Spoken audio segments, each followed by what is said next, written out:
Hello and welcome to the Listening Post's unboxing channel on YouTube.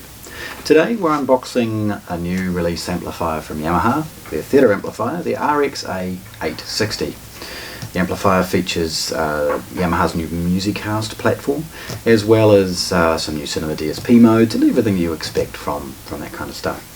This is a couple up from their junior model. The 860 sits above the 760 and 660 obviously. Okay. So all of Yamaha's home theatre amplifiers come in these plain brown boxes. The model number is on all four sides as well as the top, and some explanations of some of the features are on the top of the box. So this starts to Spotify, Pandora, Napster, MusicCast, DTS, explaining all those things. Model and serial number is on one end. The amplifier is taped closed in the factory, so it's a simple process to open the box.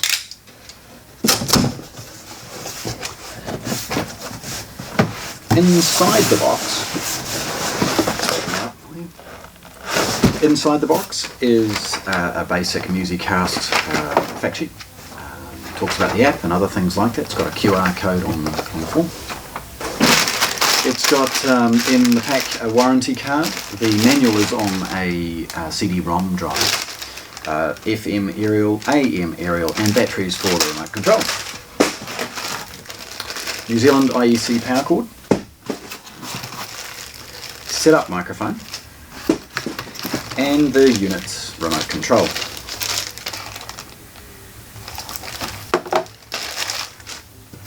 Polystyrene top.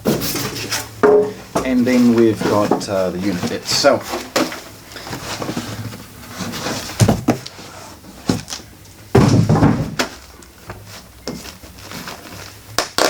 So a single piece of sellotape holds the foam paper in place, and we'll start to have a look at the amplifier for the first time.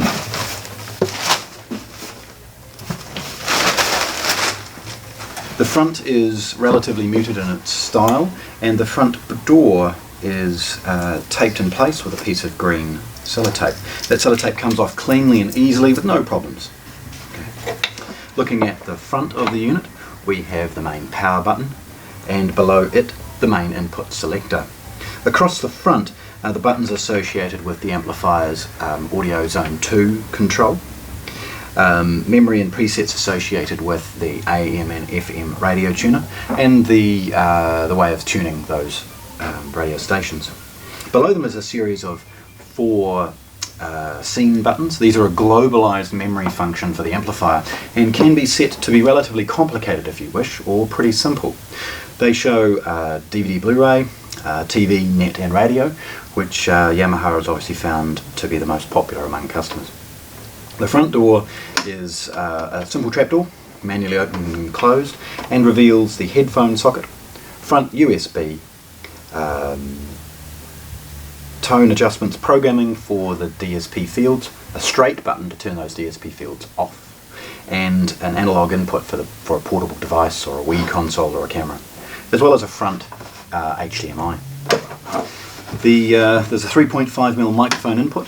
That input is exclusively for the setup microphone. It's not designed for karaoke or singing or anything like that.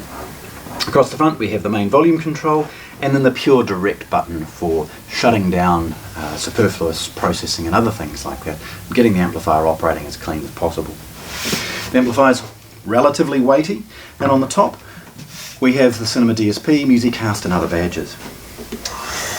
As we look at the rear of the amplifier, we start to see how well appointed this amplifier is despite its relatively cost-effective price. Being sort of on the lower side of Yamaha's range, it's really good value, but yet it has all of the inputs and outputs you would expect. Binding posts for all speakers, as well as the major inputs and outputs. Okay, working across the amplifier, we've got trigger control and remote control for IR, twin HDMI output, although this is a mirror, so it's not a zone output, it's a duplicate of the same main zone out. There are 7 HDMI ins, a wireless aerial, a RJ45 network socket, and an RS232 socket. Further down we've got composite video, basic inputs, AM, FM, 2 coaxial digital and 1 optical digital in. There's a dedicated phono preamp, a couple of component video inputs as well as zone out,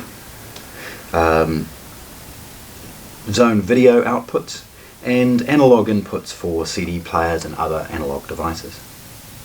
There's 6 channel in and 6 channel out for the purposes of dropping this into power amplifiers, and then there are binding posts for your left, center, right, surround and surround back, which can be reprogrammed for 7.1 or for zone 2 audio.